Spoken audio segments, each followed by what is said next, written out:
Šiandien esame Jurbarko rajono laukuose ir trumpai aptarsime pasėlių būklę, bendrą situaciją ir rekomendacijas. –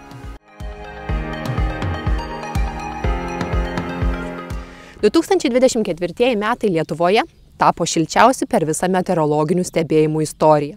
Vidutinė metinė oro temperatūra Lietuvoje buvo 9,5 laipsnio Celsijaus, o tai yra net 2,1 laipsnis daugiau už vidutinę daugiametę. 2024 metai pralenkė iki šiol šilčiausiais buvusius 2020-uosius, kuomet vidutinė metinė oro temperatūra buvo 9,2 laipsniai Celsijaus. Aptariant meteorologinės sąlygas, kurios darė įtaką žieminių augalų dabartiniai situacijai, reikėtų pradėti nuo 2024 metų Liepos ir Rugpjūčio mėnesių, kuomet prasidėjo priešsėlių nuėmimo darbai, kurie iš kitų išsiskyrė tuo, kad buvo labai ankstyvi. Palyginus su kitais metais, žieminių miežių kūlimas kai kur prasidėjo net birželio paskutinėmis Liepos mėnesio pirmomis dienomis. Žieminiai rapsai, net ir kviečiai buvo pradėti kulti maždaug Liepos 10 dieną. Todėl buvo ilgas laiko tarpas iki žieminių augalų sėjos. Šiuo laikotarpiu kritulių kiekis rajone Liepos mėnesį svyravo nuo 142 iki 152 mm. Rugpjūčio mėnesį iškrito gerokai mažiau, tik nuo 21 iki 42 mm kritulių. Rugsėjį atitinkamai nuo 23 iki 24 mm. Spalio mėnuo taip pat nepasižymėjo didelių kritulių kiekių. Iškrito tik nuo 26 iki 29 mm. Žieminių augalų sėja buvo sausa. Augalai sunkiai dygo sunkesnės granuliometrinės sudėties laukuose, ypač moliuose, priemoliuose, nes kritulių kiekis nesiekė net vidutinio mėnesio kritulių kiekio. Žieminiams augalams labai svarbus ir žiemos mėnesiai, kurie 2024-2025 metų sezone buvo gana šilti ir su nedideliais krituliais. Gruodžio mėnesio vidutinė temperatūra siekė tik 2,7 laipsnius Celsijaus ir žemiausia buvo -5,7. Sausio mėnuo taip pat buvo šiltas ir pagal meteorologinės stotelės duomenis žemiausia temperatūra buvo -4,9 laipsnio Celsijaus. Vasaris šalčiausias žiemos mėnuo, kuomet temperatūra buvo nukritusi ir iki -13,7 laipsnio Celsijaus. Kovo mėnuo šiems augalams prasidėjo vidutinė 4,1 laipsnio Celsijaus temperatūra. Atitinkamai gruodį iškrito apie 50 mm kritulių, sausį 32 mm, vasarį tik 4 mm kritulių. Dėl tokios žiemos šiuo metu laukuose turime tikrai gan mažą drėgmės kiekį. Pagal standartizuotą kritulių indeksą matome, kad visuose Jurbarko rajono seniūnijose remiantis mėnesio ir 2 mėnesių duomenimis yra sausa arba net labai sausa. Dalis ūkių dėl šių sausų orų laukuose pradėjo pavasarinius tręšimus azotinėmis arba kompleksinėmis trąšomis jau maždaug nuo kovo vidurio. Tačiau tuo metu dirvos temperatūra 10 cm gylyje siekia tik 3-4 laipsnius Celsijaus, kuomet azotinės trąšos buvo sunkiai pasisavinamos augalų. Jei prie tokių dirvos temperatūrų yra išberiamas amonio formos azotas, jis dirvoje gali stovėti apie 1-4 savaitės, kol virs į nitratinę formą ir ji bus pasisavinama augalų. Pirmajam tręšimui tinkamiausių trąšų sudėtyje būtinai turėtų būti nitratinio azoto, o tai yra amonio salietra.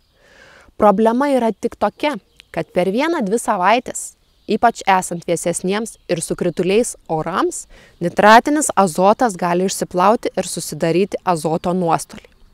Iš viso augalų tręšimą reikėtų planuotis pagal norimą užauginti derlių.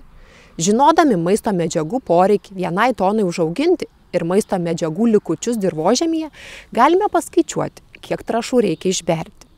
Pavyzdžiui, jei žinome, kad vidutiniškai vienai tonai kviečių užauginti reikia apie 25 kg azoto, o norime gauti 7 tonų derlių, tai mums reikėtų išberti apie 175 kg azoto.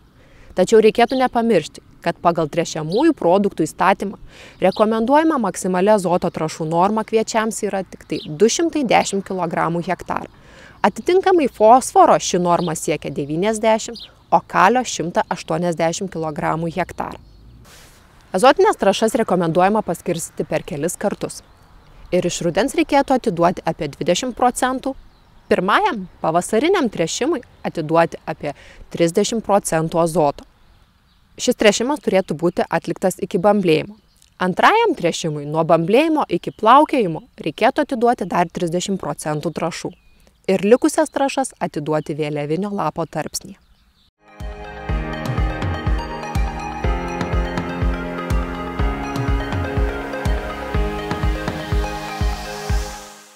Žieminiai kviečiai su Mangold yra žiemkentiški, atsparūs išgulimui, mažiau atsparūs varpų fuzariozei, todėl reikėtų nepamiršti atlikti purškimą javų žydėjimo metu nuo šios ligos, ypač tuo met, kai vyrauja lietingi orai.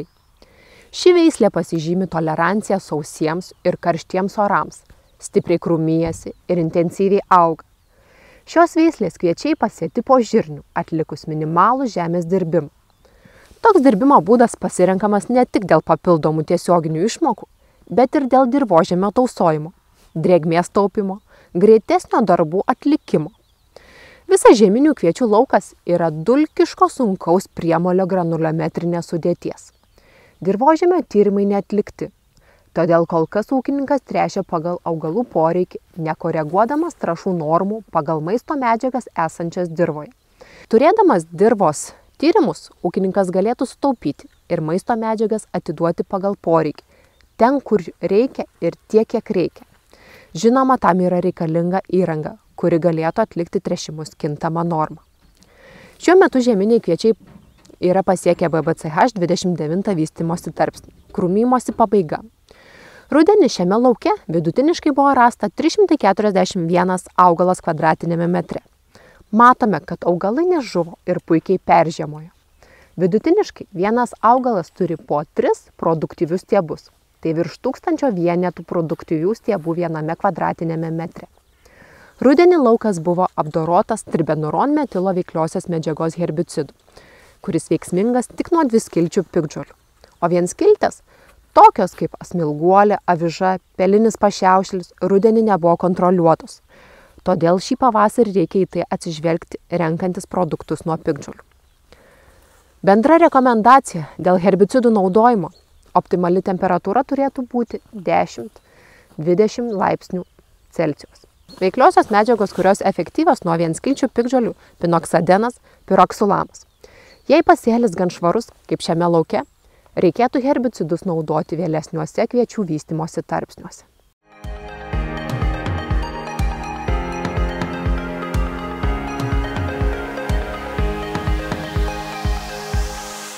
Šiame lauke yra pasėta Rapul selekcijos Heraklės hibridinė žieminių rapsų veislė.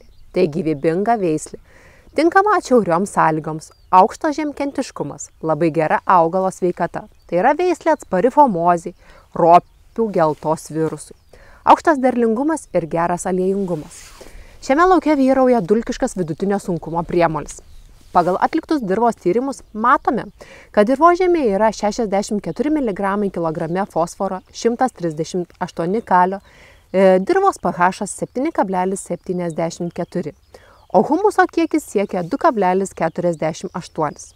Tai yra mažo fosforingumo, vidutinio kalingumo dirvožemis su neutraliu, net šarmišku humusingu dirvožemiu. Į tokį dirvožemį sėjant žieminius rapsus reikėtų suplanuotą fosforo trąšų kiekį didinti apie 20%. Apskaičiuoto kalio kiekio nereikėtų nei didinti, nei mažinti ir atiduoti pagal planuojamą užauginti derlių. Primenu, kad vienai tonai rapsų derliaus užauginti vidutiniškai reikia 22 kg fosforo ir 40 kg kalio. Azoto trąšas rapsams reikėtų atiduoti iki butonizacijos tarpsnių. Pirmajam tręšimui atiduoti apie 80–100 kg hektarą azoto. Antrąjį tręšimą daryti po savaitės ir atiduoti azotą su siera, kurios reikia apie 15 kg vienai tonai derliaus užauginti. Siera labai svarbi rapsų botanizacijos tarpsniu. Azotą reikėtų atiduoti apie 30–40 kg. Likusią azoto normos dalį apie 50 ar 70 kg azoto reikėtų išberti iki butonizacijos arba butonizacijos pradžioje, kad būtų nedeginami žiedai. Artimiausi purškimai augalų apsaugos produktais rapsų pasėliuose yra herbicidiniai. Jei rudenį nebuvo naudoti arba buvo panaudoti produktai, kurie blogai sukontroliavo piktžoles. Šiuos purškimus reikėtų atlikti, kol butonai apgaubti lapais. Pavasarį registruoti produktai nuo dviskilčių piktžolių yra korvetas, londrelas, galera. Jei pasėlyje yra vienskilčių piktžolių ir pabirų, tuomet reikėtų naudoti graminicidus. Tokius kaip Targa Super, Leopard, Fusilade Forte, Agil. Taip pat reikia nepamiršti kenkėjų kontrolės. Šiuo augalų augimo tarpsniu pavojingiausias kenkėjas yra stiebinis paslėptas straublis, kuris suaktyvėja, kai oro temperatūra pakyla daugiau nei 12 laipsnių Celsijaus, vyrauja saulėti orai. Šie kenkėjai atskrenda į rapsų pasėlius ir deda kiaušinėlius į labai jaunus stiebus. Išsiritusios lervos maitinasi stiebo audiniais, ko pasekoje sutrinka augalų mityba. Stiebai susproginėja, nenormaliai vystosi ir pažeidimo vietose gali greičiau vystytis įvairios ligos. Šie kenkėjai labai žalingi, nes randant vieną vabalą 2,5 kvadratinio metro jau yra pasiekta žalingumo riba ir reikia atlikti insekticidinius purškimus.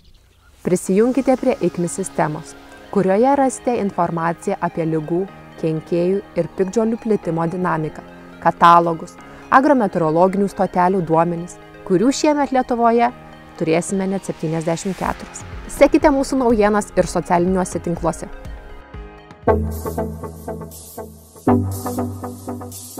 Thank you.